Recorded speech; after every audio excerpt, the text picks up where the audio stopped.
मैं अरविंद कुमार, आप लोगों का विरासत क्लासेस में स्वागत है। आज हम बताने जा रहे हैं मैथ का सबसे जीरो लेवल वाला चीज़, जहाँ से आप लोग कभी भी अगर कोई भी बच्चा अगर पढ़े हुए हैं, भूल गए हैं या जो शुरू से पढ़ना चाहते हैं उनके लिए ये बहुत ज़्यादा उपयोगी सिद्ध होगा। इसलिए आप लोग इस वीडियो को ज़्यादा से ज़्यादा सब्सक्राइब कीजिए और लाइक कीजिए। ठीक है, आज हम लोग ये चीज़ को देखेंगे नंबर सिस्टम के द्वारा, जो कि आगे हम लोग और आगे लेकर चलते हैं। ठीक है, आइए हम देखते हैं जो नंबर सिस्टम का जो बेसिक चीज़ है उस चीज़ को। आइए पहले हम जानते हैं अंक के बारे में। अंक 0, 1, 2, 3, 4, 5, 6, 7, 8, 9, इसको इंग्लिश में हम डिजिट भी कहते हैं। यानी कहे तो अगर सिंगल तौर पे रहे उसको हम डिजिट कहते हैं। यानी सबसे छोटी संख्या अगर छोटी अंक कहा जाए तो वह 1 होता है, और सबसे बड़ी अंक कहा जाए तो वह 9 होता है। यानी पूरे मैथमेटिक्स में आपको इसी 10 अंक के सहारे पूरा मैथमेटिक्स पढ़ना है, आपको पूरा गणित पढ़ना है आपको। ठीक है, इसी अंक के सहारे हम लोग संख्या का निर्माण करते हैं। कोई भी अगर आपको संख्या बनाना होता है तो इस अंक का सहारा लेना पड़ता है। ठीक है, कोई भी अंक आप बना सकते हैं, इस अंक कोई भी संख्या बना सकते हैं इस अंक के सहारे। ठीक है, जैसे आपको 2 अंकीय संख्या बनाना है तो आप क्या लिखते हैं 2 और 3, यानी 2 डिजिट और 3 डिजिट का इस्तेमाल करके हम 2 अंकीय संख्या बनाए। ठीक है, आपको अगर 3 अंकीय संख्या बनाना है तो कोई भी ये संख्या बना सकते हैं। इसी में से क्या किया, 3 अंक लेकर ही ना बनाए, आप 3 अंक लेकर 3 अंकीय संख्या बनाए। यानी कहने का मतलब हुआ कि एक अंक यानी सिंगल तौर पे रहेगा तो वो क्या कहलाएगा, अंक कहलाएगा। अगर उसी अंक को हम मिला देंगे, एक जगह इकट्ठा कर देंगे तो क्या बनेगा, संख्या बनेगा। इस तरह से अगर सोचा जाए तो सीईटी के एग्जाम में आपको एक क्वेश्चन पूछा गया था क्या, कि सभी संख्याएं अंक होती हैं क्या, सभी संख्याएं अंक होती है? तो नहीं, सभी संख्याएं अंक नहीं होती है, लेकिन जितने भी अंक होते हैं वो क्या हो जाएंगे, संख्या हो जाएंगे। ये क्वेश्चन पूछा हुआ है एग्जाम में। ठीक है, आइए हम लोग एक स्टैंडर्ड फॉर्म लेकर सीखते हैं, समझते हैं संख्या के बारे में। जैसे हम कोई स्टैंडर्ड फॉर्म लेते हैं, x और y एक 2 अंकीय संख्या लेते हैं, इसको कैसे समझेंगे। जैसे में ये इकाई स्थान है, यूनिट प्लेस है, और ये 10th प्लेस है। इसको कैसे समझेंगे, जैसे में y को 1 से मल्टीप्लाई करेंगे और प्लस ये 10th प्लेस पर है उसको 10 से। ठीक है, ये एक स्टैंडर्ड फॉर्म बना 10x प्लस y, ये स्टैंडर्ड फॉर्म बना। यानी कोई भी 2 अंकीय संख्या का एक फॉर्म है, कोई भी 2 अंकीय संख्या रहेगा तो आप इसको रख के बना सकते हैं। इसको कभी कभी क्वेश्चन पूछता है कि 2 अंकीय संख्या का स्थिति को अदल बदल करने पर, यानी इकाई के अंक को दहाई के अंक स्थान अदल बदल करने पर क्या अच्छा बनेगा वो, आइए देखते हैं। y और x ये बनेगा, इसका फॉर्म हो जाएगा 10y प्लस x। ये स्थिति अदल बदल दी गई, यानी 2 अंकीय संख्या के स्थान को अदल बदल करने पर। इससे भी आधारित क्वेश्चन आया था कि बोला गया था क्वेश्चन में कि ऐसी 2 अंकीय संख्या कौन सी है जिसके अंकों का योग 9 है और उस संख्या की स्थिति को अदल बदल कर दें तो वह संख्या मूल संख्या से 9 अधिक होता है। आइए हम इस चीज को देखते हैं। जैसे में हम ये क्वेश्चन ये है 45 है वो संख्या, इस संख्या क्या है 45 है, जिसके अंकों का योग कितना है 9 है, अंकों का योग कितना है 9 है, और इसकी स्थिति को अदल बदल कर दे। जैसे अदल बदल करेंगे तो क्या हो जाएगा, ये 54 हो जाएगा, जो कि मूल संख्या से कितना अधिक है, ये अधिक कितना है, ये 9 अधिक है। तो आप चाहिएगा इस क्वेश्चन को तो आप बाई ऑप्शन ही बना सकते हैं, या आपको लॉन्ग टर्म में जो बनाना है 10th क्लास में इस टाइप से बना सकते हैं आप, यानी स्टैंडर्ड फॉर्म रख के बना सकते हैं। ये आपका कंसेप्ट रहा, अंक और संख्या का कंसेप्ट रहा। ठीक है, अब हम लोग इसी के सहारे आगे हम लोग बढ़ते हैं। ठीक है, अब हम लोग देखते हैं कि अब देखिए हम लोग संख्या का निरूपण सीखते हैं। ठीक है, संख्या का निरूपण कैसे करते हैं, तो संख्या का निरूपण 2 तरीके से होता है, एक भारतीय पद्धति में होता है और एक अंतर्राष्ट्रीय पद्धति में होता है, यानी इंडियन सिस्टम और इंटरनेशनल सिस्टम में। आइए हम लोग बारी बारी से दोनों को देखते हैं। जैसे भारतीय पद्धति में कैसे हम व्यक्त करते हैं संख्याओं को, ये देखिए भारतीय पद्धति में कैसे व्यक्त करेंगे इसको।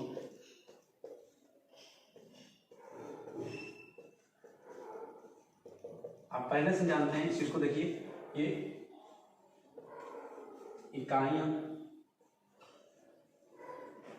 दहाई, सैकड़ा, हजार, 10,000, लाख, 10 लाख, है ना। अब इसको हम नीचे से पढ़ रहे हैं, लाख और 10 लाख, करोड़, 10 करोड़, इस तरह आगे भी बढ़ते हैं, करोड़, अरब, इस तरह बहुत सारा आगे आप लोग पढ़े ही हैं, बहुत सारे चीज और बहुत सारा आए, ठीक है। ये भारतीय पद्धति में ऐसे हम लोग पढ़ते हैं, इकाई, दहाई, सैकड़ा, हजार, 10,000, लाख, 10 लाख, करोड़, 10 करोड़, अरब, 10 अरब, नील, 10 नील, पद्म, 10 पद्म, शंख, महाशंख, उसके बाद अंक आता है, जल्द आता है, ये सब बहुत सारी और पत्तियां। इसमें आप आगे ज़्यादा इतना ही रहता है, अरब तक ही रहता है। उसी तरह से इसको हम देखेंगे कैसे डिनोट कैसे करेंगे। आप जानते हैं इकाई स्थान यानी पावर के तौर पर अगर लिखना होगा तो 10 टू द पावर 0 = 1। आप जानते हैं किसी भी चीज़ का पावर अगर 0 होता है उसका वैल्यू होता है 1। तो इकाई स्थान में दर्शा रहा है, दहाई मतलब 10, ठीक है। ये सैकड़ा हो जाएगा, हजार यानी अब कहे तो 10 का पावर ये कितना है 0, तो ये 10 का पावर 1 हो जाएगा। ये 10 का पावर कितना हो जाएगा, ये इसको लिख सकते हैं 2, इसको 10 का पावर 3 भी लिख सकते हैं, ठीक है। हजार को यहाँ 10 का पावर कितना 4, ये 10 का पावर कितना हो जाएगा 5, 10 का पावर 6, 10 का पावर 7, 10 का पावर 8, 10 का पावर 9, 10 का पावर 10। इस तरह से आप आगे बढ़ सकते हैं। ये भारतीय पद्धति है। आप लोग नए तरीके से आप देख सकते हैं इसको, यानी ये भारतीय पद्धति में है, ये आपका संख्याओं का निरूपण है, ठीक है। एक और बात जान लीजिए, है ना, कि 10 के पावर के तौर पर हम लिखेंगे तो कभी कभी ऐसा भी क्वेश्चन आता है कि सैकड़ा में कितने जीरो होते हैं, 10,000 में कितने जीरो होते हैं, ये इस टाइप का क्वेश्चन होता है। कभी कभी ऐसा भी क्वेश्चन पूछा जाता है कि 10,000 में कितने अंक होते हैं, 10,000 में कितने अंक होते हैं, 1000 में कितने अंक होते हैं। तो ये दोनों चीज को अलग अलग तरीके से समझिए इस चीज को। अगर आप 10 दहाई के बारे में कहा जाए तो 10 में कितने जीरो होंगे, तो 1 जीरो होंगे, लेकिन अंक अगर कहा जाए तो 2 होंगे। क्या होंगे, 2 होंगे अंक। वहीं अगर 1000 का बात कहा जाए तो उसमें 10 के पावर कितने जीरो होंगे, 3 जीरो होंगे, लेकिन अगर अंक कहा जाए तो 4 अंक होंगे, ठीक है। ये बात समझ में आ रही है ना आप लोग को। इतना अगर कोई भी डाउट हो तो कमेंट करके बता सकते हैं आप लोगों को, ठीक है। इस तरह से ये हमारी भारतीय पद्धति है, इस तरह से हमने जाना। अब हम लोग सीखते हैं आगे अंतर्राष्ट्रीय पद्धति सीखते हैं, ठीक है। अंतर्राष्ट्रीय पद्धति देखिए कैसे, जो कि पूरे विश्व के लिए मान्य है। अंतर्राष्ट्रीय पद्धति, इंटरनेशनल सिस्टम, इसको बोलते हैं इंटरनेशनल सिस्टम। इसमें संख्याओं का निरूपण कैसे किया जाता है इसको देखते हैं। ये कैसे होता है, ध्यान दीजिएगा इसको। इकाई, दहाई,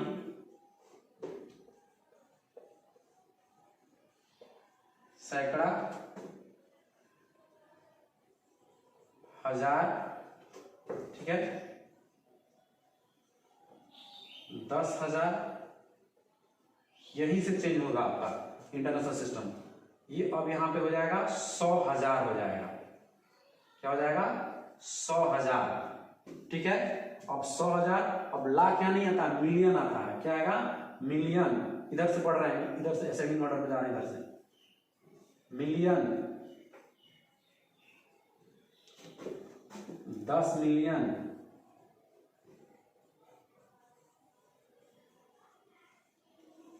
100 मिलियन,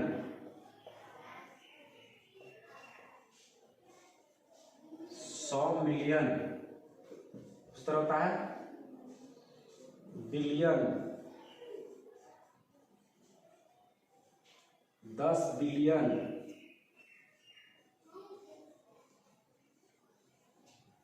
100 बिलियन,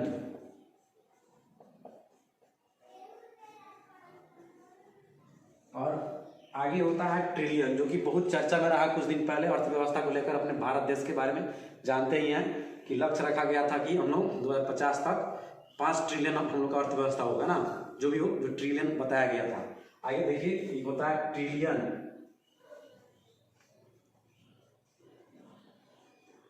ट्रिलियन 10 ट्रिलियन, ये चर्चा में था इसलिए बता रहा है। 10 ट्रिलियन, 100 ट्रिलियन,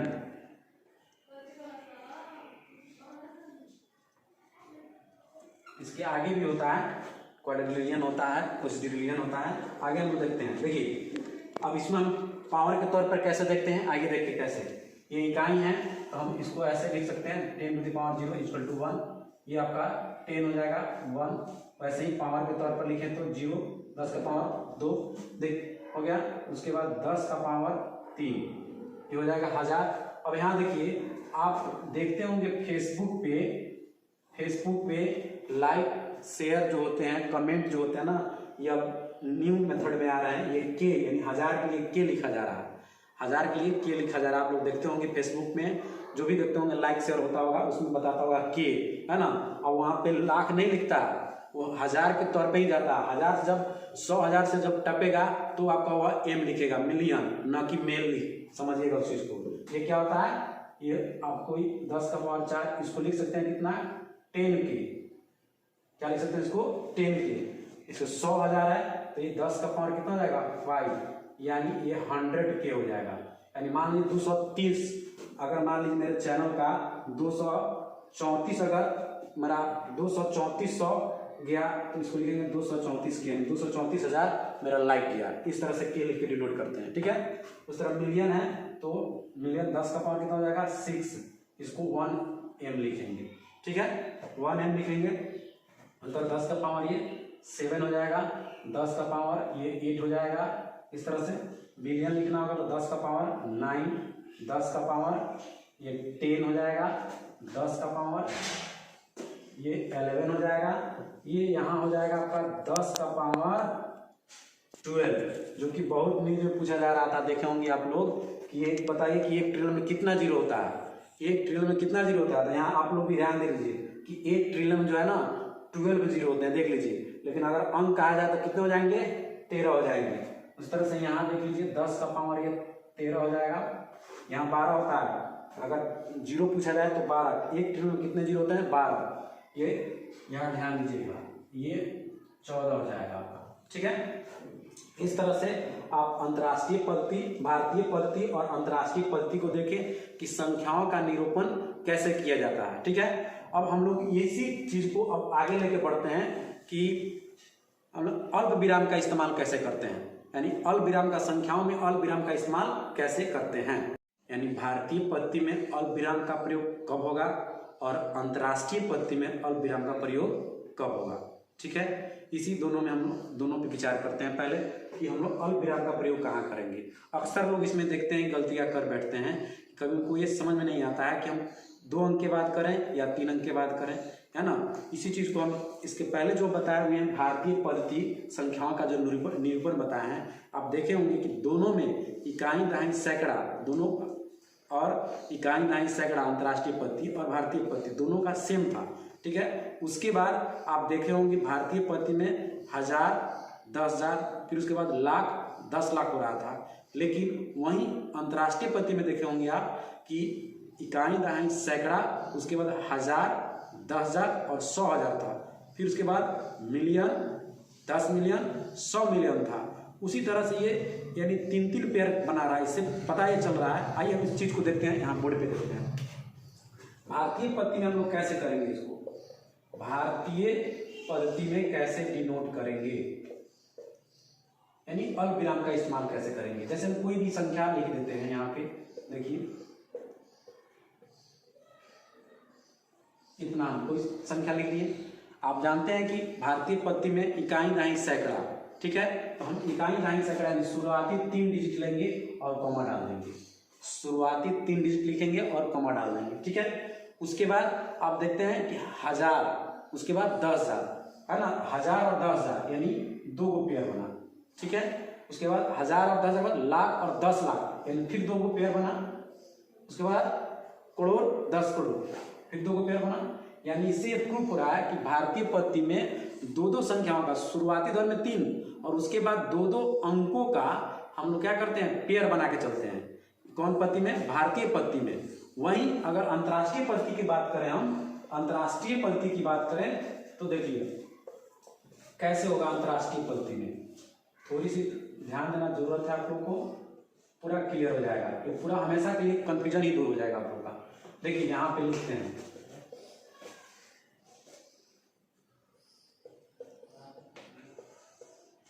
ये ठीक है, ये आपका अंतर्राष्ट्रीय पद्धति में कैसे लिखेंगे। शुरुआती दौर में दोनों पद्धति में इकाई दहाई सैकड़ा समान होता है, तो हम आराम से 3 डिजिट पहले लिख छाटेंगे। उसके बाद आप देखे होंगे वहां बताए हैं हम कि 1000, उसके बाद 10,000, उसके बाद 100,000, यानी 1000 3 बार 3 डिजिट तक गया है, इसलिए यहाँ पे हम लोग 3 डिजिट का पेयर बनाएंगे। कितने का पेयर बनाएंगे? 3 डिजिट का पेयर बनाएंगे। यहाँ भी देखिए ये मिलियन, 10 मिलियन, 100 मिलियन, यानी ये 100 हो जाएगा 3 डिजिट का, ये यहाँ इस तरह से, यानी 3-3 डिजिट का पेयर बनाते हैं। किसमें? अंतर्राष्ट्रीय पद्धति में, यानी शुरू से लेकर लास्ट तक यहाँ 3-3 डिजिट का पेयर बनाते हैं, जबकि भारतीय पद्धति में शुरुआती दौर में 3, उसके बाद 2-2 का पेयर बनाते हैं। ठीक है ना। इसके बाद अभी भी जान लीजिए इस चीज को, ये दोनों में अंतर क्या होता है, अंतर्राष्ट्रीय और भारतीय पद्धति, भारतीय पद्धति और अंतर्राष्ट्रीय पद्धति में अंतर क्या है। तो यही अभी जो बताया वही मुख्य अंतर है कि इसमें 2-2 का पेयर बनता है डिजिट का, और जबकि इसमें कितना का बनता है? 3-3 का। यही दोनों में मुख्य अंतर यही है।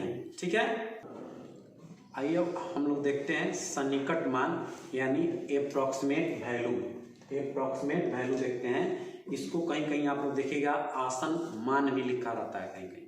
ठीक है, इसको इसका जरूरत पड़ता कहाँ है, तो जब एग्जाम, बैंक का एग्जाम दीजिएगा आप या कोई भी एग्जाम दीजिएगा कम्पिटिटिव लेवल का, तो हम बहुत बड़ा बड़ा कैलकुलेशन रहता है, तो उस कैलकुलेशन को उतना जल्दी करना आसान नहीं रहता है, इसलिए हम लोग क्या करते हैं उसके अप्रॉक्स देखते हैं, संख्या के अप्रॉक्स रखकर यानी बना लेते हैं। अब अप्रॉक्स कहाँ कहाँ रख सकते हैं, तो दहाई का अप्रॉक्स रख सकते हैं, सैकड़ा का अप्रॉक्स रख सकते हैं, 1000 का, लाख का, इस तरह से रख के आगे बना सकते हैं आप। आइए हम लोग सीखते हैं बारी बारी से कि अप्रॉक्सीमेट यानी दहाई सैकड़ा में कैसे जाए। पहले हम लोग सीखते हैं कि दहाई अंक का क्या होगा।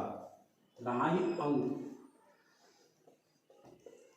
दहाई अंक का सन्निकट मान है ना। इसका बेस देखिए, सबका बेस हम याद रखेंगे। बेस अगर दहाई अंक का रहेगा तो इसका बेस हम 5 लेंगे। ठीक है, बेस कितना लेंगे?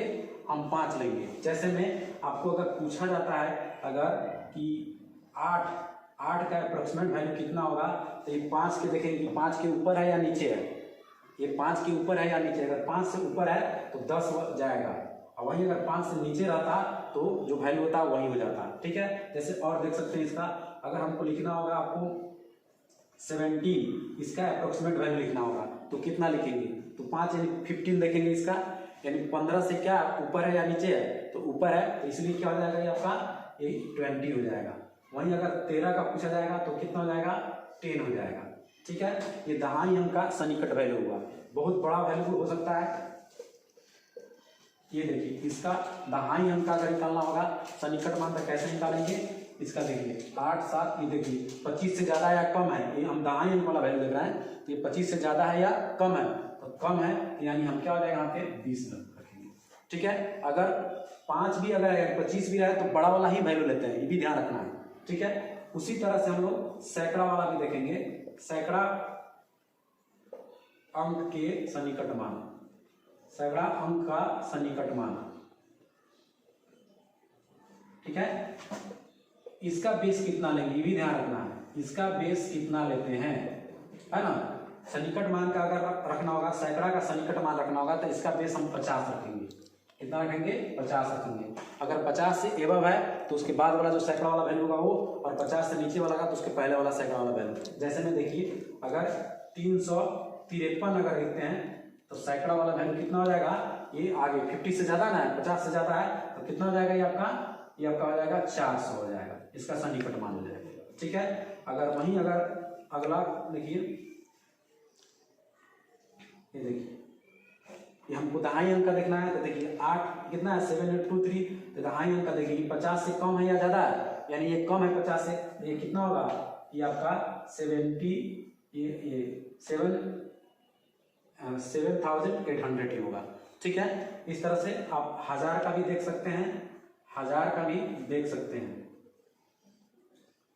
1000 के अंक का सन्निकट मान, इसका बेस वैल्यू कितना होगा, बेस कितना लेंगे हम इसका, बताइए इसका बेस कितना लेंगे।